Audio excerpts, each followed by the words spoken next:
Shalom manusia Allah yang perkasa. Banyak orang berpikir bahwa kemampuan untuk memilih dalam hidup ini adalah merupakan sebuah bawaan sejak lahir. Dan memang tidak ada yang salah dengan pendapat ini. Alkitab sendiri telah memberitahukan kepada kita bahwasanya sejak awal penciptaan Allah telah memberkati kita dengan free will atau kehendak bebas atau kemampuan memilih apa yang baik yang kita sukai dan apa yang buruk yang tidak kita sukai. Namun sayangnya banyak orang, tidak terkecuali umat Allah, telah menjadi salah dalam memahami tentang kemampuan memilih yang telah diberikan Allah kepada kita. Yaitu ketika kita merasa dan beranggapan bahwa berkaitan dengan kemampuan memilih yang telah diberikan Allah kepada kita adalah merupakan sebuah kemampuan yang tidak perlu lagi untuk diasah, untuk dididik, atau untuk dikembangkan ke arah yang lebih baik lagi. Sehingga kita tidak hanya dapat memilih secara tepat, tetapi lebih daripada itu, secara benar juga. Dengan demikian, maka ada begitu banyak orang telah menggunakan kemampuan memilihnya itu hanya berdasarkan kepada nalurinya saja, atau dorongan perasaannya saja, ataupun hanya berdasarkan pendapatnya saja. Padahal di dalam kompleksnya pilihan hidup di kehidupan ini, kita sama-sama mengetahui bahwasanya memilih untuk menentukan pilihan-pilihan hidup sama sekali tidaklah sederhana. Hal ini disebabkan oleh karena ada begitu banyak kebutuhan, keinginan, harapan, kepentingan di dalam diri kita. Sehingga jika kita tidak mengembangkan kemampuan kita untuk memilih, maka kita akan terjebak untuk membuat pilihan-pilihan hidup yang salah dan yang mengakibatkan permasalahan dan penderitaan di dalam hidup ini. Hal ini terjadi oleh karena ketidaktahuan akan manakah pilihan yang tepat dan yang benar dan manakah pilihan yang salah. Sahabat yang diberkati Tuhan Yesus Kristus, untuk itu Injil Lukas pasal 10 ayat 38 sampai dengan 42 telah diberikan Allah untuk menjadi pelajaran penting bagi kita umatnya berkaitan dengan bagaimanakah kita sebagai umat Allah harus mengembangkan kemampuan memilih atau free will itu dalam kehidupan kita sehingga kita tidak terjebak dalam pilihan-pilihan hidup yang salah dan akibatnya yang buruk. Pada bagian di dalam Lukas 10 ayat 38 sampai dengan 42 ini telah dikisahkan kepada kita tentang dua orang kakak beradik yang bernama Maria dan Marta.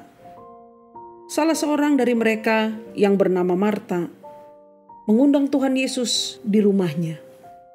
Ketika Tuhan Yesus dan rombongannya sampai di rumahnya, maka terjadilah bahwa Marta begitu sibuk melayani Tuhan Yesus serta rombongannya. Sedangkan Maria dikatakan di dalam Lukas 10 ayat 38 sampai dengan 42 ini. Maria duduk dekat kaki Tuhan Yesus dan terus saja mendengarkan apa yang dikatakan Tuhan Yesus kepadanya. Hal ini telah menimbulkan ketidaknyamanan bagi Marta. Sehingga Marta menunjukkan sikapnya secara terang-terangan dengan memprotes Maria yang dianggapnya hanya bisa bermalas-malasan dan seenaknya duduk di dekat kaki Tuhan Yesus, mendengarkan perkataan Tuhan Yesus, sementara ia sendiri harus bekerja keras menyiapkan semua yang berkaitan dengan penyambutan Tuhan Yesus Kristus berserta rombongannya. Maka ayat 40 bagian B di dalam Lukas pasal 10 ini mencatatkan kepada kita protes Marta kepada Tuhan Yesus berkaitan dengan sikap Maria. Dikatakan, ia mendekati Yesus dan berkata, "Tuhan, tidakkah engkau peduli bahwa saudaraku membiarkan aku melayani seorang diri? Suruhlah ia membantu aku." Akan tetapi, jawaban Tuhan Yesus justru tidak membela atau membenarkan sikap Marta. Tuhan Yesus justru membenarkan sikap Maria. Ayat 41 dan 42 menyatakan ini. Tetapi Tuhan Yesus menjawabnya, "Marta, Marta, engkau khawatir dan menyusahkan diri dengan banyak perkara. Tetapi hanya satu saja yang perlu.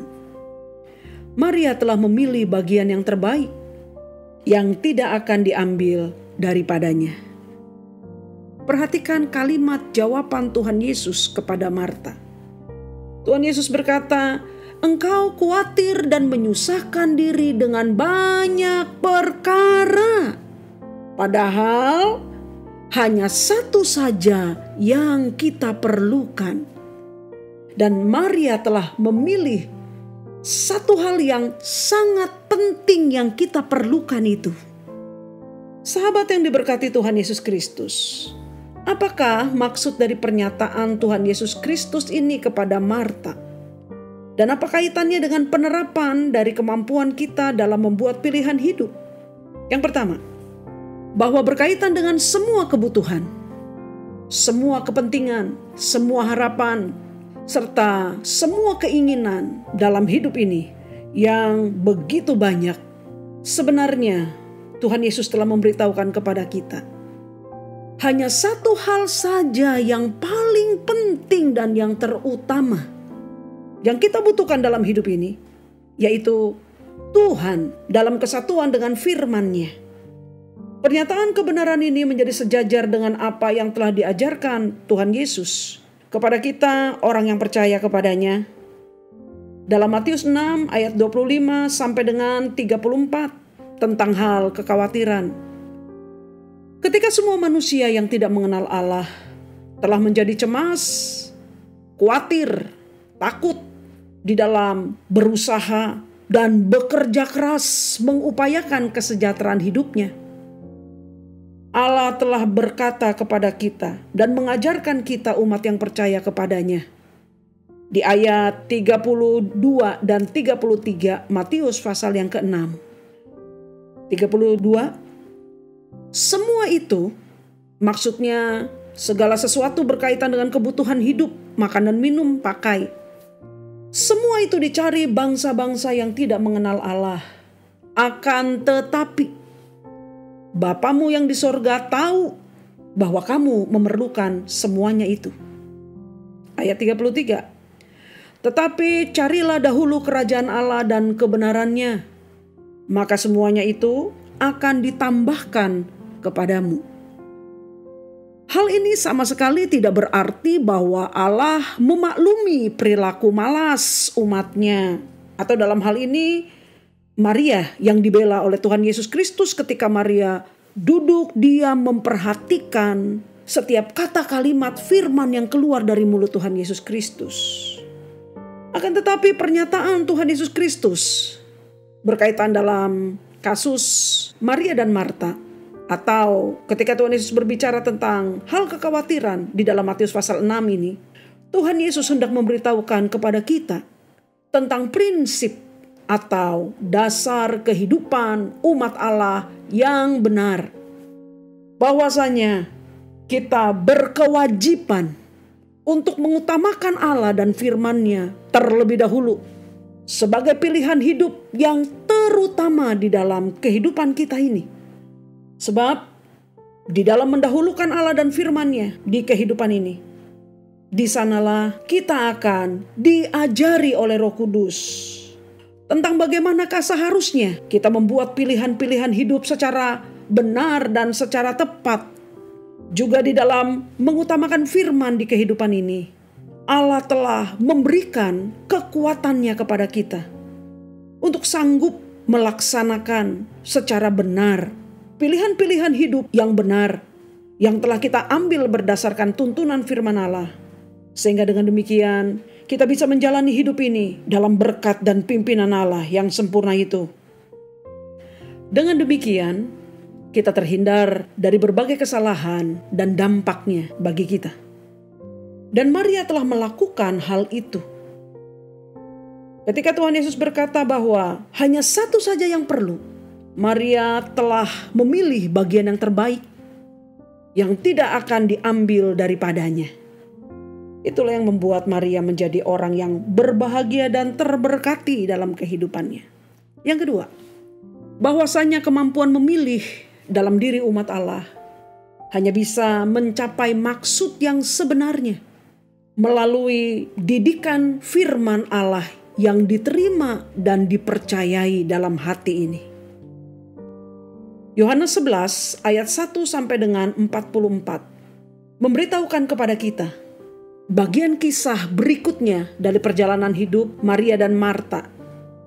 Dan di dalam Yohanes 11 ayat 1 sampai dengan 44 dengan judul perikop yang menceritakan tentang kebangkitan Lazarus, saudara laki-laki Maria dan Marta, kita telah menemukan bagaimanakah hasil dari kehidupan seorang pribadi seperti Marta yang menyibukkan diri dengan berbagai macam perkara dunia ini.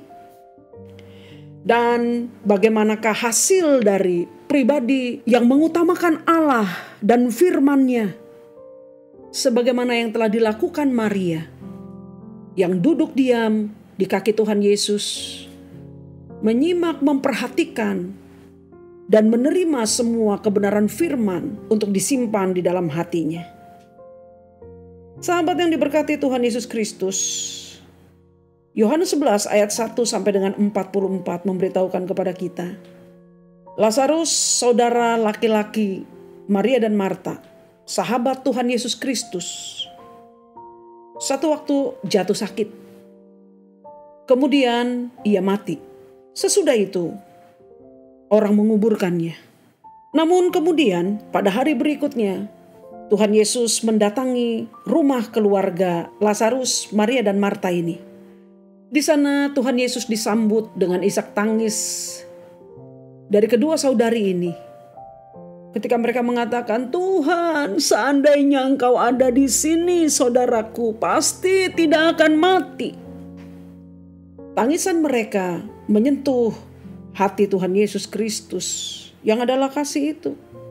Sehingga kemudian Tuhan Yesus meminta mereka untuk mengantarkannya ke tempat kubur Lazarus yang telah mati, dikuburkan selama 4 hari itu. Di depan kubur Lazarus Tuhan Yesus berdiri. Kemudian dalam doanya kepada Bapa, ia memerintahkan supaya Lazarus keluar dari kuburnya dan hidup kembali. Saudaraku, kemudian kita melihat bagaimanakah ketika Tuhan Yesus yang telah menanggapi pernyataan isi hati Maria dan Marta, kemudian ia berkehendak untuk menghidupkan Lazarus kembali sebagaimana kerinduan hati mereka dalam doa dan permohonannya kepadanya. Namun ketika Tuhan Yesus hendak menyatakan mujizat hebatnya ini, Marta kemudian mencoba menahan dan melarang Tuhan Yesus untuk melakukan mujizat hebat ini. Oleh karena bagi Marta adalah hal yang amat sangat mustahil jika orang yang sudah mati dan dikuburkan selama 4 hari kemudian bisa bangkit dan hidup normal sebagaimana biasanya kembali. Marta telah kehilangan imannya kepada Tuhan Yesus Kristus, sekalipun toh mulutnya berkata bahwa dia percaya bahwa Tuhan Yesus adalah kebangkitan dan hidup. Namun ketika hatinya tidak diisi oleh firman Tuhan, maka pikiran duniawi mengarahkan pikirannya, sehingga ia tidak bisa memilih untuk sehati sepikir dengan Tuhannya. Ayat 39 Yohanes pasal 11 berkata, kata Yesus, "Angkat batu itu." Marta, saudara orang yang meninggal itu, berkata kepadanya, "Tuhan, ia sudah berbau, sebab sudah 4 hari ia mati." Melalui perkataannya ini, Marta telah menghalangi Tuhan Yesus Kristus untuk menyatakan kemuliaannya di hadapannya dan semua orang. Melalui perkataannya ini juga, Marta telah memberitahukan bahwa pada kenyataannya, perkataan mulutnya yang mengatakan percaya kepada Tuhan Yesus tidak sejalan dengan perkataan hati dan pikirannya dalam hal mempercayai Tuhan Yesus Kristus, Allah yang hebat itu. Namun berbeda dengan Maria. Maria mungkin saja tidak paham dengan apa yang akan diperbuat Tuhan Yesus Kristus kepada mayat Lazarus yang sudah terkubur 4 hari itu. Namun firman Kristus yang disimpannya baik-baik dalam hatinya dan yang dipercayainya dengan setia itu telah membuatnya untuk memilih hanya percaya saja kepada Kristus. Bahkan sekalipun itu tidak masuk logikanya. Namun Maria hanya tahu bahwa bagi Allah segalanya mungkin.